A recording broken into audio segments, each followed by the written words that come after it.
Breaking news మాజీ మంత్రి విడుదల రజనీపై ఏసీబీ అధికారులు కేసు నమోదు చేశారు. వైసీపీ హయాంలో రజనీ ఒక స్టోన్ క్రషర్ యజమానిని బెదిరించి డబ్బులు వసూలు చేశారన్న ఆరోపణల కారణంగా కేసు నమోదు చేశారు. బాధితుడు కూటమి ప్రభుత్వం అధికారంలోకి వచ్చాక ఫిర్యాదు చేయడంతో విడుదల రజనీని అప్పటి రీజనల్ విజిలెన్స్ అధికారి జాషువాపై కేసు నమోదు చేసి దర్యాప్తు చేస్తున్నారు. ఈ కేసులో A1 గా రజనీ, A2 గా జాషువాను చేర్చారు.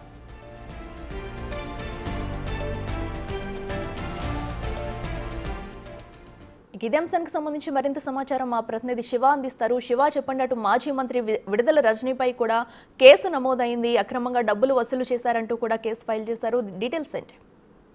మొత్తం చూసుకుంటే విడుదల రజనీ వైఎస్ఆర్సీపీలో ఆరోగ్య శాఖ మంత్రిగా పనిచేసిన విడుదల రజనీపై కూడా ఏసీబీ అధికారులు కేసు నమోదు చేసి దర్యాప్తు చేస్తున్నారు. వాస్తవానికి 20 రోజుల క్రితమే రజనీపై కేసు నమోదు చేసేందుకు అధికారులు సిద్ధమయ్యారు. అయితే ఆమె మాజీ మంత్రి, అలాగే ఒక ఐపీఎస్ అధికారి దీంట్లో నిందితులుగా ఉన్న నేపథ్యంలో గవర్నర్ అనుమతి కోరుతూ కూడా గవర్నర్ కి లేఖ రాశారు. గవర్నర్ నుంచి అనుమతి రావడంతో నిన్న సాయంకాలం విడుదల రజనీ, అలాగే అప్పటి ఐపీఎస్ అధికారి జాషువా, అలాగే విడుదల రజనీ మరిది గోపీనాథ్, పిఏ రామకృష్ణాలపై కూడా A1, A2, A3, A4 గా కేసులు నమోదు చేశారు. దాదాపుగా 220 కోట్ల రూపాయల 2,20,00,000లకు సంబంధించి బలవంతంగా బెదిరింపులకు పాల్పడి అక్రమాలకు పాల్పడ్డారని చెప్పి కూడా ఆరోపణ రావడం జరిగింది. బాలాజీ స్టోన్ కర్షన్స్ వారిని బెదిరించారని చెప్పి ఫిర్యాదులు వచ్చాయి. దీంట్లో దాదాపుగా అప్పట్లో విజిలెన్స్ ఎస్పీకి 10 లక్షలు, ఆమె పిఏ రామకృష్ణకి 10 లక్షలు, అలాగే ఆమె మరిదికి సంబంధించి 2 కోట్ల రూపాయలు దాకా ఇచ్చినట్లు కూడా ఆరోపణలు వచ్చిన నేపథ్యంలో ఈ కేసుని సమగ్రంగా విచారణ చేయాలని చెప్పి ప్రభుత్వం విచారణకు ఆదేశించింది. ఇప్పటికే విశ్లేషణ మానిటరింగ్ కమిటీ విచారణ పూర్తి చేయడంతో ప్రభుత్వం ఏసీబీకి బదలాయించింది. ఏసీబీ ఇప్పటికే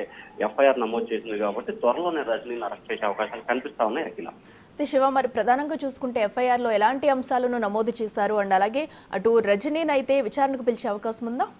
అంటే ఖచ్చితంగా ఈ వ్యవహారానికి సంబంధించి కూడా కూటమి ప్రభుత్వం అధికారంలోకి వచ్చిన తర్వాత ఆమెపై ఇప్పటికే కొన్ని కేసులు కూడా నమోదైన పరిస్థితి కనిపిస్తుంది. సో వీటికి సంబంధించి కూడా ఎఫ్ఐఆర్ లో ఏదైతే బాలాజీ స్టోన్ కర్షన్స్ కి సంబంధించిన యజమానులు ఫిర్యాదు చేశారో ఆ ఫిర్యాదు చేసిన అంశాలను ఎఫ్ఐఆర్ లో నమోదు చేశారు. ఎఫ్ఐఆర్ ను బేస్ చేసుకుని కూడా ఈ 2-3 రోజుల్లో ఖచ్చితంగా కూడా విడుదల రజనీని, ఆమె మరిది గోపిని, ఎస్పీని, జాషువాని విచారణకు పిలిచే అవకాశం అయితే కనిపిస్తా ఉంది. అఖిల, రైట్ శివ, థ్యాంక్ యూ.